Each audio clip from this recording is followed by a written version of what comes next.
ಬೇಡ ಮಗಳೇ,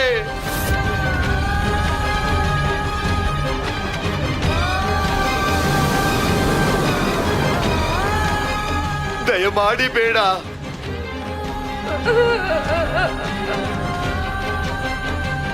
ಓರ್ವ ತಂದೆ ತನ್ನ ಪುತ್ರಿ ಈ ರೀತಿ ಅಗಲಿ ಹೋಗುವುದನ್ನು ಸಹಿಸಲಾರ.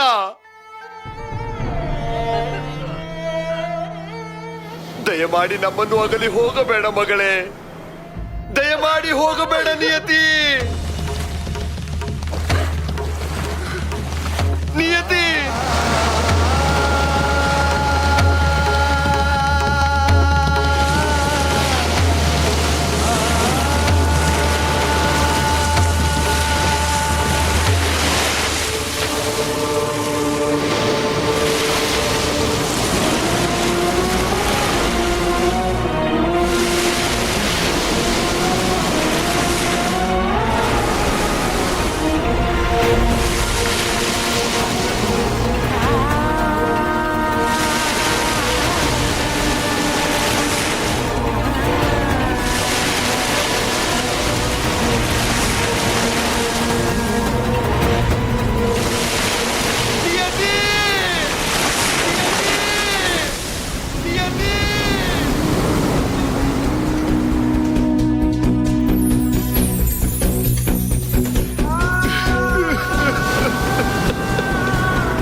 ಹೋಗಬೇಡ ಮಗಳೇ.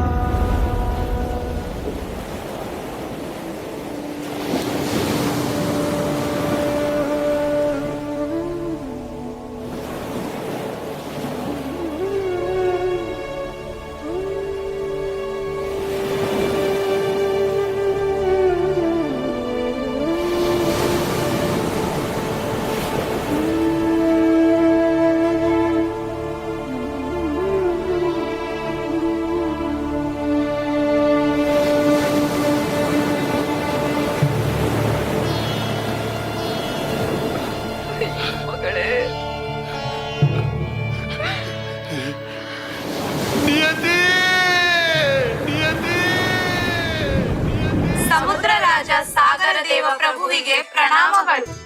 ನಾವು ನಿಮ್ಮ ಸಂದೇಶದಂತೆ ಸಾಗರ ಭವನವನ್ನು ವಿಶೇಷವಾಗಿ ಸಿಂಗರಿಸುತ್ತಿದ್ದೇವೆ. ನೀವು ಅನ್ಯಥಾ ಭಾವಿಸದಿದ್ದರೆ ಈ ಸಂಭ್ರಮ ಯಾವ ಕಾರಣಕ್ಕಾಗಿ ಎಂದು ತಿಳಿಯಬಹುದೇ ಪ್ರಭು? ಇದು ನೀವು ಸಂತೋಷಪಟ್ಟು ಮಾಡಬೇಕಾದ ಕಾರ್ಯ. ಅದಕ್ಕಾಗಿ ಹೇಳುತ್ತೇನೆ.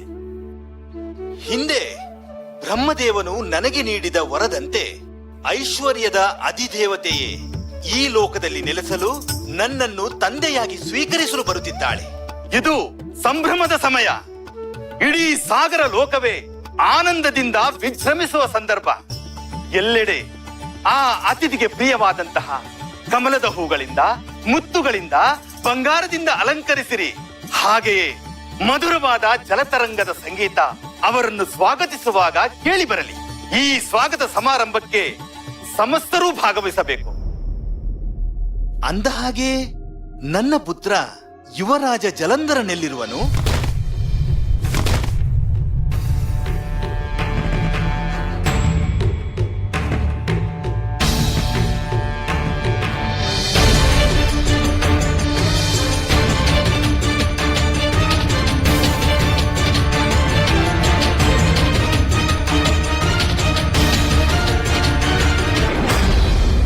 ಇವೆಲ್ಲವನ್ನು ತುಂಬಿಕೊಂಡು ಬೇಗ ಬೇಗ ಗಂಟು ಕಟ್ಟು.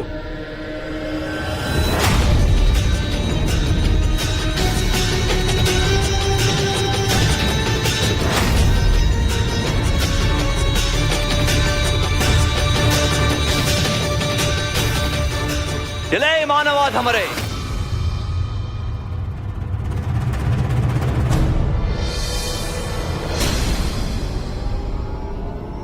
ನಮ್ಮ ಅಪ್ಪಣೆ ಇಲ್ಲದೆ ಸಾಗರದ ಮುತ್ತನ್ನು ಹೊತ್ತುಕೊಂಡು ಹೋಗುತ್ತಿರುವಿರಾ? ಈ ಜಲಂಧರನ ಕಣ್ಗಾವಲು ಇರುವವರೆಗೂ ಇಲ್ಲಿಂದ ಹಿಡಿಯಷ್ಟು ಮರಳನ್ನು ತೆಗೆದುಕೊಂಡು ಹೋಗಲು ಸಾಧ್ಯವಿಲ್ಲ. ನೀವು ಮಾಡುತ್ತಿರುವ ಈ ಕಳ್ಳತನಕ್ಕೆ ಈಗಲೇ ಸರಿಯಾದ ದಂಡನೆ ವಿಧಿಸುತ್ತೇನೆ. ಕೇಳಿದಿರ ಇವನ ಮಾತನ್ನು? ಸಾಗರದ ಮುತ್ತನ್ನು ತೆಗೆದುಕೊಂಡು ಹೋಗಲು ಇವನ ಅಪ್ಪಣೆ ಬೇಕಂತೆ. ನಿನ್ನ ಅಪ್ಪಣೆ ಇಲ್ಲದೆ ಈ ಸಾಗರದ ನೀರನ್ನು ಮುಟ್ಟಲೇಬಾರದೆ ಹುಡುಗ. ಇಲ್ಲಿರುವ ಗಾಳಿಯಿಂದ ಉಸಿರಾಡಲು ನಿನ್ನ ಅಪ್ಪಣೆ ಬೇಕೆ ಬಾಲಕ? ಅಪಹಾಸ್ಯದ ಮಾತುಗಳನ್ನು ನಿಲ್ಲಿಸಿ ಈ ಸಂಪತ್ತನ್ನು ಇಲ್ಲಿಯೇ ಬಿಟ್ಟು ಓಡಿ ಹೋಗಿ. ಹೌದೇ? ನಾವು ಯಾರೆಂದು ನಿನಗೆ ತಿಳಿದಿದೆಯೇ? ಆ?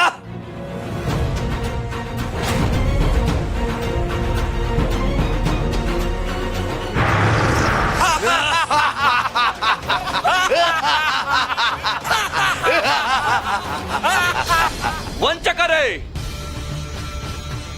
ನೀವು ಮಾನವಾಧಮರು ಬಿಟ್ಟು ಬಿಡೋಣ ಎಂದುಕೊಂಡಿದ್ದೆ. ಆದರೆ ನಿಮಗೆ ಕ್ಷಮೆಯಲ್ಲ, ಶಿಕ್ಷೆಯೇ ಸರಿ ಅನಿಸುತ್ತಿದೆ. ನಿಮಗೆ ಕೊಡುವ ಶಿಕ್ಷೆಯನ್ನು ನೋಡಿ ಮತ್ತೆಂದೂ ನಮ್ಮ ಸಾಗರದ ಸಂಪತ್ತನ್ನು ದೋಚುವ ಸಾಹಸಕ್ಕೆ ಕೈ ಹಾಕಬಾರದು.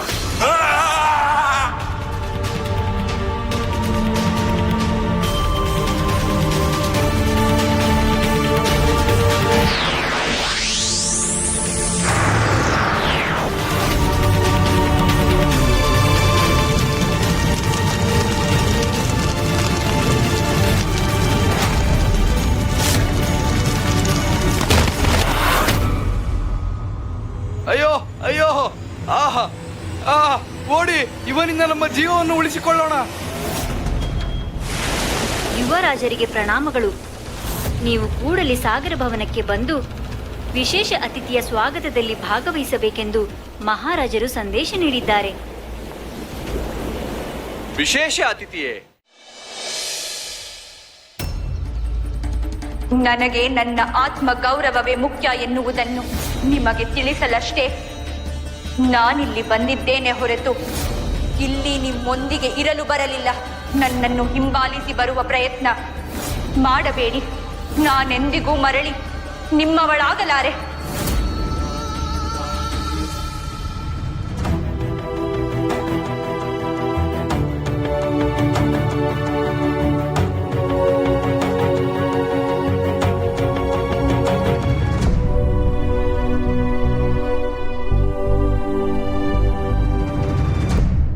ದೇವಿ ಪಾರ್ವತಿ, ದೇವರ್ಷಿ, ನೀವು ಇಲ್ಲಿ? ಶ್ರೀಮನ್ನಾರಾಯಣನ ದರ್ಶನ ಈ ರೀತಿಯಾಗುವುದು ಅಪರೂಪವಲ್ಲವೇ? ಅದಕ್ಕೆ ಬಂದೆ. ಯಾವ ರೂಪ ದೇವಿ? ಶಂಕು, ಚಕ್ರ, ಗಧೆ, ವೈಜಯಂತಿ ಮಾಲೆ, ಕೌಸ್ತುಭ ಮಣಿಯಿಂದ ಕಂಗೊಳಿಸುತ್ತಿದ್ದ ನನ್ನ ಅಣ್ಣ ಈಗ ನಿರಾಭರಣನಾಗಿರುವುದು, ಪೀತಾಂಬರ ಗಂಧ ಚಂದನಗಳಿಂದ ಶೋಭಿಸುತ್ತಿದ್ದ ನನ್ನ ಸಹೋದರ ಈಗ ಸಾಧಾರಣ ವೇಷ ಧರಿಸಿ ಸಾಮಾನ್ಯ ಮಾನವನಂತೆ ಕುಳಿತಿರುವುದು ಅಪೂರ್ವ ದೃಶ್ಯವಲ್ಲವೇ? ಇದನ್ನು ಕಂಡು ಆನಂದ ಪಡಬೇಕಲ್ಲವೇ?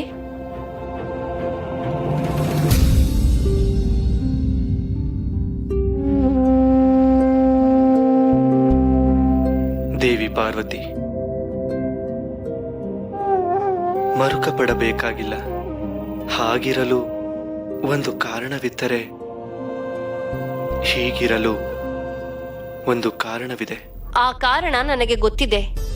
ನಿಮ್ಮ ದೇವಿ ಇಲ್ಲಿಗೆ ಬಂದದ್ದೂ ಆಯಿತು, ಮತ್ತೊಂದೆಡೆ ಹೋದದ್ದೂ ಆಯಿತು. ಇನ್ನು ಆ ದೇವಿಗಾಗಿ ನೀವು ಈ ಅವಸ್ಥೆಯಲ್ಲಿ ಹೀಗೆ ಇಲ್ಲಿರುವುದು ಸರ್ವಥಾ ಸರಿಯಲ್ಲ. ಆದ್ದರಿಂದಲೇ ನೀವು ಈಗಲೇ ವೈಕುಂಠಕ್ಕೆ ಮರಳಬೇಕು. ನನ್ನ ಸಹೋದರ ಶಂಖ ಚಕ್ರ ಗದಾಪಾಣಿಯಾಗಿ ಕಂಗೊಳಿಸಬೇಕು.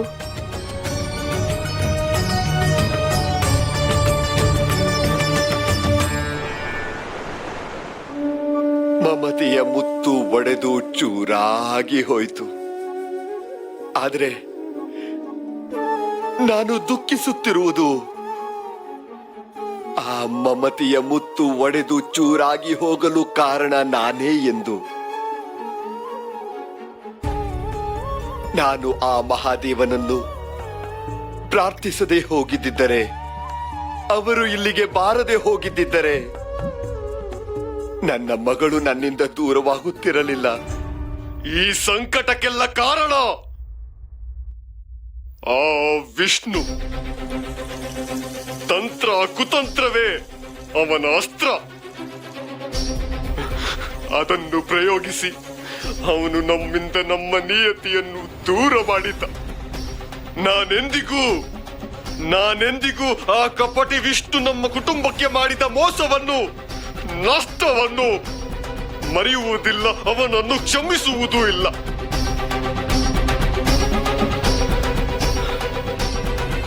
ಆದರೆ ನೀವೀಗ ನಡೆದಿದ್ದೆಲ್ಲವನ್ನು ಮರೆತು ಸುಮ್ಮನಾಗುವುದು ಒಳಿತು ಅಪ್ಪಾಜಿ. ಸುಮ್ಮನಾಗುವುದು ಒಳಿತು. ಸುಮ್ಮನಾಗುವುದರಿಂದ ದುಃಖ ಶಮನವಾಗುವುದಿಲ್ಲ ಮಗನೇ. ನಾನು ಮಾಡಿದ ತಪ್ಪಿಗೆ ತಕ್ಕ ಪ್ರಾಯಶ್ಚಿತ್ತವನ್ನು ಅನುಭವಿಸಲೇಬೇಕು.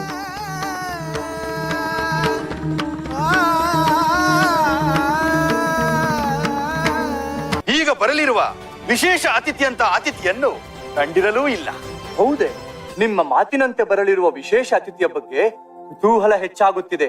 ದಯಮಾಡಿ ಅವರು ಯಾರು, ಏಕೆ ಇಲ್ಲಿಗೆ ಬರುತ್ತಿದ್ದಾರೆ ಎಂಬುದನ್ನು ತಿಳಿಸುವ ಕೃಪೆ ಮಾಡಿ. ಖಂಡಿತ ತಿಳಿಸುತ್ತೇನೆ ಕುಮಾರ. ನಮ್ಮ ಮಮತೆಯ ಕುಡಿಯಂತೆ, ನಮ್ಮ ಅಕ್ಕರೆಯಲ್ಲಿ ಅರಳಿದ ಹೂವಂತೆ, ನಮ್ಮ ಪ್ರೀತಿಯ ಪೋಷಣೆಯಲ್ಲಿ ಬೆಳೆವ ತರುಲತೆಯಂತೆ, ನಮ್ಮ ಕಣ್ಣ ಮುಂದೆ ನಮ್ಮ ಆಶ್ರಯದಲ್ಲಿ ವಾತ್ಸಲ್ಯದ ಬೆಳಕಾಗಿ ದಿವ್ಯ ಚೇತನವೊಂದು ಇಲ್ಲಿರಬೇಕೆಂದು ನಾನು ಬಹಳ ದಿನದಿಂದ ಹಂಬಲಿಸುತ್ತಿದ್ದೆನು. ಅದಕ್ಕೆ ಅನುವಾಗಿ ಬ್ರಹ್ಮದೇವನು ನನಗೆ ಹಿಂದೆ ನೀಡಿದ ವರದಂತೆ ಆ ಸುದಿನ ಇಂದು ಒದಗಿ ಬಂತು. ಆ ದೇವಲೋಕದ ಸೌಭಾಗ್ಯವೆಲ್ಲ ಇಲ್ಲಿಗೆ ಆಗಮಿಸುತ್ತಿದೆ.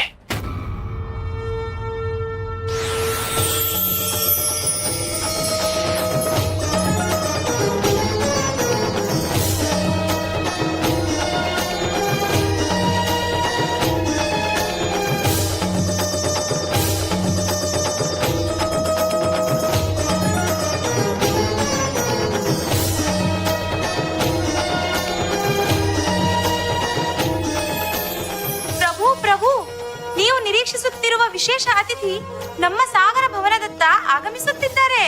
ಆಹಾ, ಅದು ನಮ್ಮ ಪರಮ ಸೌಭಾಗ್ಯ. ಕುಮಾರ ಜಲಂಧರ, ನಡೆ. ವಿಶೇಷ ಅತಿಥಿಯನ್ನು ಸ್ವಾಗತಿಸುವ ಸಮಯ ನಮಗೆ ಬಂದಾಯಿತು. ನಡೆ.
ಕಮಲಾಸನ ಪ್ರಿಯ ದೇವಿ, ಶ್ರೀಪೀಠ ಸುರ ಪೂಜಿತೆ, ಸಕಲ ಐಶ್ವರ್ಯ ಪ್ರದಾಯಿನಿ, ಸಕಲ ಗುಣ ಸಂಪೂರ್ಣೆ ಮಹಾಲಕ್ಷ್ಮಿ, ನಮೋಸ್ತುತೆ. ದೇವಿ, ಸಮುದ್ರ ಲೋಕದ ಈ ಸಾಗರ ಭವನಕ್ಕೆ ನಿಮಗೆ ಸ್ವಾಗತ, ಸುಸ್ವಾಗತ. ಸಕಲ ಚೈತನ್ಯ ದಾಯಿನಿಯು, ಐಶ್ವರ್ಯ ದಾಯಿನಿಯೂ ಆದ ನೀವು ನನಗೆ ತಂದೆಯ ಸ್ಥಾನ ಗೌರವವನ್ನು ನೀಡಿ ಈ ಸಾಗರ ಲೋಕಕ್ಕೆ ಆಗಮಿಸಿದ್ದಕ್ಕೆ ನಾನು ಧನ್ಯನಾದೆ ದೇವಿ, ಧನ್ಯನಾದೆ. ಯಾವುದೇ ಕನ್ಯೆಯು ತನಗೆ ಆಕಾಶದಂತೆ ವಿಶಾಲ ಹೃದಯ ಸಂಪನ್ನರನ್ನು, ಕಡಲಿನಾಳದಷ್ಟು ಕರುಣೆ ಹೊಂದಿದವರನ್ನು, ಸೂರ್ಯ ಚಂದ್ರರಂತೆ ಚೈತನ್ಯವನ್ನು, ಹಸಿರು ವನಗಳಂತೆ ಆಶ್ರಯವನ್ನು, ಮೇರು ಮಂದರಗಳಂತೆ ರಕ್ಷಣೆಯನ್ನು ಕೊಡುವ ವ್ಯಕ್ತಿಯನ್ನೇ ತನ್ನ ತಂದೆಯ ಸ್ಥಾನದಲ್ಲಿ ನೋಡಲು ಬಯಸುತ್ತಾಳೆ. ನಾನು ಅದೆಲ್ಲವನ್ನು ಇಲ್ಲಿ ಕಂಡು ಬಂದೆ. ದೇವಿ, ನಿಮ್ಮ ಅಭಿಲಾಷೆಗೆ ಲವಲೇಶದಷ್ಟೂ ಲೋಪವಾಗದಂತೆ ನಾನು ನಿಮ್ಮ ಪಾಲಿಗೆ ತಂದೆಯಾಗಿರುತ್ತೇನೆ. ಈ ಜಲಂಧರ ನನ್ನ ಪುತ್ರ. ನಿಮಗೆ ಅಣ್ಣನಾಗಿಯೂ ಇರುತ್ತಾನೆ. ನನ್ನನ್ನೇ ಅನುಸರಿಸುತ್ತಾನೆ. ಸಮಸ್ತರೂ ಕೇಳಿರಿ, ಈ ಸಾಗರ ಭವನಕ್ಕೆ ತ್ರಿಭುವನಗಳಲ್ಲೂ ಇರದಂತಹ ಸುಲಕ್ಷಣ ಶೋಭಿತ ಸುಪುತ್ರಿ ಬಂದಾಯಿತು. ಮಧುರವಾದ ಸಂಗೀತ ಹೊರಹೊಮ್ಮಲಿ, ಉತ್ಸವಗಳು ನಡೆಯಲಿ, ಎಲ್ಲೆಲ್ಲೂ ಸಂಭ್ರಮಾಚರಣೆ ತುಂಬಿ ತುಳುಕಲಿ.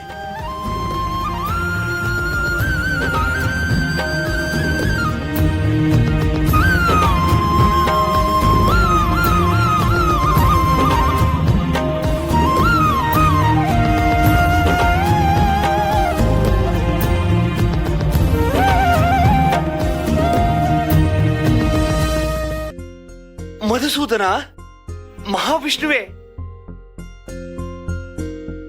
ಮಾತೆ ಪಾರ್ವತಿಯ ಮಾತಿನಲ್ಲಿರುವ ಅಕ್ಕರೆಯನ್ನು ಅರಿಯಿರಿ. ಈ ಕುಟೀರದಲ್ಲಿ ಹೀಗೆ ಈ ಅವಸ್ಥೆಯಲ್ಲಿ ಇರುವುದು ಸೂಕ್ತವಲ್ಲ. ಈಗಲೇ ವೈಕುಂಠಕ್ಕೆ ತೆರಳಬೇಕು ಪುರುಷೋತ್ತಮ.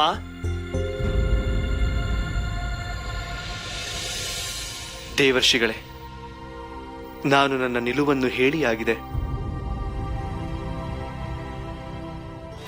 ಪ್ರಭು, ಹಾಗಾದರೆ ನಮ್ಮ ನಿಲುವನ್ನು ಕೇಳಿಕೊಂಡು ಬಿಡಿ.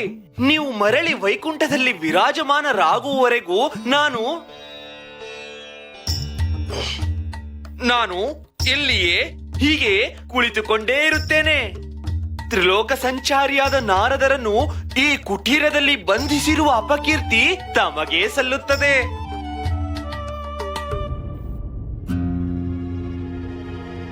ದೇವರ್ಷಿ, ಇದೆಂತಹ ಹುಚ್ಚಾಟ?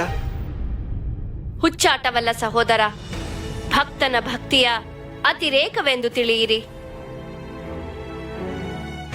ನಿಮ್ಮ ಭಕ್ತನ ಕೋರಿಕೆ ಎಂದು ತಿಳಿಯಿರಿ.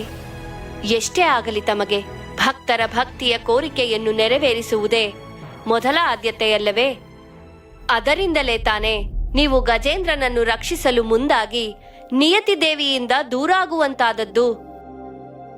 ಈಗಲೂ ಈ ಭಕ್ತನ ಕೋರಿಕೆಗೆ ಅದೇ ನಿಯತಿ ದೇವಿಯ ವಿರಹ ವೇದನೆಯಿಂದ ನೀವೇಕೆ ದೂರವಾಗಬಾರದು? ನಾರದರೆ, ನಿಮ್ಮ ಈ ನಿಲುವಿಗೆ ನನ್ನ ಸಹಮತವಿದೆ. ಇವರು ಒಪ್ಪುವವರೆಗೂ ನಾವಿಲ್ಲಿಂದ ಕದಲುವುದು ಬೇಡ.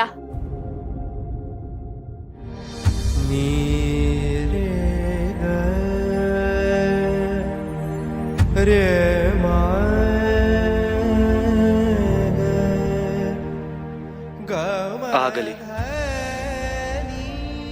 ನಿಮ್ಮ ಕೋರಿಕೆಯಂತೆ ನಾನು ವೈಕುಂಠಕ್ಕೆ ಮರಳುತ್ತೇನೆ. ಆದರೆ ಅದಕ್ಕೂ ಮುನ್ನ ನಾನು ಇಲ್ಲೊಂದು ಕಾರ್ಯವನ್ನು ಮಾಡಬೇಕಿದೆ. ಆಹಾ, ನಾರಾಯಣ ನಾರಾಯಣ! ಪ್ರಭು, ಮತ್ತೊಮ್ಮೆ ತಾವು ಭಕ್ತಪರಾಧೀನ ಎಂಬುದನ್ನು ಸಾಬೀತುಪಡಿಸಿದಿರಿ. ಅದಾವ ಕಾರ್ಯವೋ ಈಗಲೇ ಮಾಡಿ ಮುಗಿಸಿಬಿಡಿ. ಪ್ರಭು, ಇದು ಸಹ ಭಕ್ತನ ಕೋರಿಕೆಯೇ. ಸರಿ, ನಾನು ಈಗಲೇ ಹೋಗಿ ಆ ಅಪೂರ್ಣ ಕಾರ್ಯವನ್ನು ಪೂರ್ಣಗೊಳಿಸಿ ಬರುತ್ತೇನೆ.